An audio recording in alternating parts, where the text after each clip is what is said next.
नमस्कार मंडळी, जय महाराष्ट्र. आपलं सर्वांचं स्वागत आहे.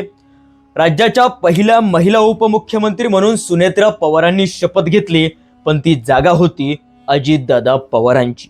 मग त्या जागेवर जरी सुनेत्रा पवार आल्या तरी त्या पदभार सांभाळणार का? मग राष्ट्रवादीचं काय होणार? कारण अजित पवारांच्या निधनानंतर प्रत्येकाला वाटत होतं की आता राष्ट्रवादीची सूत्र पुन्हा एकदा शरद पवारांच्या हातात जाणार, पण तसं काहीच झालं नाही.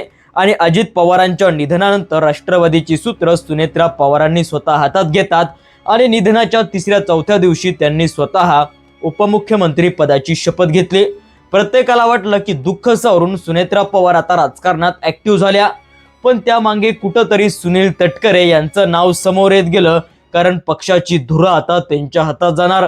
पण त्यांनी सुद्धा ऑफिशियली स्टेटमेंट देऊन सांगितलं की आम्ही अजित पवारांकडे ज्या पद्धतीने बघतोय तसंच आता सुनेत्रा पवार याच पक्षाच्या धुरा सांभाळणार आणि राष्ट्रीय अध्यक्षपद त्यांच्याच हातात जाणार. मग सातत्यानं वादविवाद जरी होत असला तरी अजित पवारांच्या निधनानंतर शरद पवार आणि अजित पवार हे जरी एकत्र येणार होते अशी चर्चा जरी होत असली तरी ते ऑफिशियली स्टेटमेंट त्यांचं अजून काहीच नाही. त्यानंतर सुप्रिया सुळे यांनी देखील सांगितलं की मला त्याबद्दल काहीच माहिती नाही. शरद पवार म्हणाले की सुनेत्रा पवारांच्या उपमुख्यमंत्री पदाच्या शपथेविषयी मला काहीच माहिती नाही. त्यामुळे या सगळ्या गोष्टीमुळे एक गोष्ट महाराष्ट्राला कळून चुकले की त्यांचा आता मेळ बसत नाही. म्हणजे दोन्हीच राष्ट्रवादी कधीच एकत्र येणार नाही, एकत्र येऊ शकत नाही. त्यामुळे सातत्यानं आता वादविवाद पाहायला मिळते.